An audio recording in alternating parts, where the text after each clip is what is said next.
Tax free গাড়ি চালাবো, tax free গাড়ি কিনবো, এই জন্য যেন আল্লাহ আমাদেরকে সংসদে না নেয়।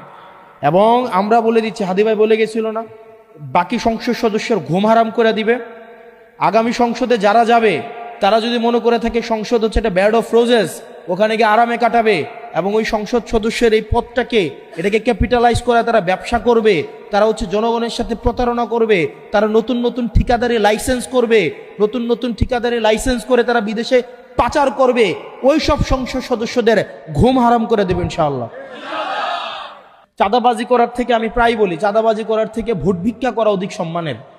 আমরা মানুষের পায়ে ধরবো, প্রয়োজনে একটা ভোটের জন্য আমরা ভিক্ষা চাইবো, আমরা মানুষের দরজায় দরজায় যাইবো। আমরা তার চাঁদাবাজি করে ব্যাংকের টাকা মেরে দিয়ে হচ্ছে জনগণের কাছে হচ্ছে, এটা হচ্ছে একটা অনেক ঋণ খেলাপিদের নির্বাচনটা হচ্ছে একটা উপলক্ষ, এটা একটা সিজন, মৌসুম, তাদের হচ্ছে ঋণগুলাকে রিশিডিউল করা।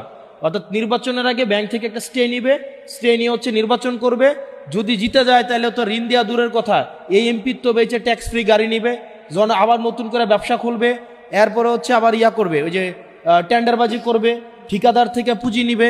অর্থাৎ তাদের কাছে এই নির্বাচনটা হচ্ছে একটা মানি মেকিং মেশিন। তো এই মানি মেকিং মেশিন আমাদের হইতে দেওয়া যাবে না। আমি এই ধরনের প্রোগ্রামে আসতে বিব্রত বোধ করি, কারণ এই ধরনের প্রোগ্রাম অতি আত্মবিশ্বাসের জন্ম দেয় এবং এটা আত্মতুষ্টির জন্ম দেয়। তো সমজাতীয় সমচিন্তার মানুষের সাথে থাকার অসুবিধা হচ্ছে, সব সময় মনে হয় মানে আমাদের নিজেদের কাছে মনে হয় আমাদের সমর্থনই বেশি, কারণ উনিও আমাদের মার্কার কথা বলে, উনিও আমাদের মার্কার কথা বলে, যেহেতু আমরা সবাই সবার সাথে ফেসবুকে যুক্ত, একই ধরনের ভিডিও আমাদের সামনে আসে, আমরা মনে করি সব জায়গায় হয়তো আমাদেরই প্রচারণা, আরে সবাই তো আমাদেরই কথা বলে, রাস্তাঘাটে গেলে মানুষ আমাদের সাথে ছবি তোলে, তারপরে হচ্ছে সবাই এপ্রিসিয়েট করে।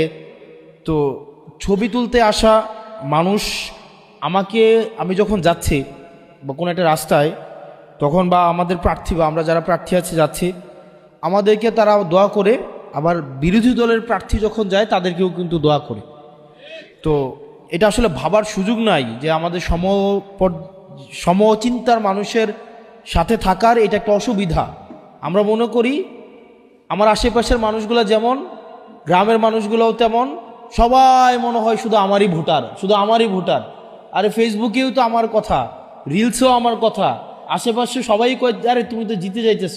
তো এগুলো একটা ক্ষতি আছে, এগুলা আত্মবিশ্বাস তৈরি করে, আত্মতুষ্টি তৈরি করে।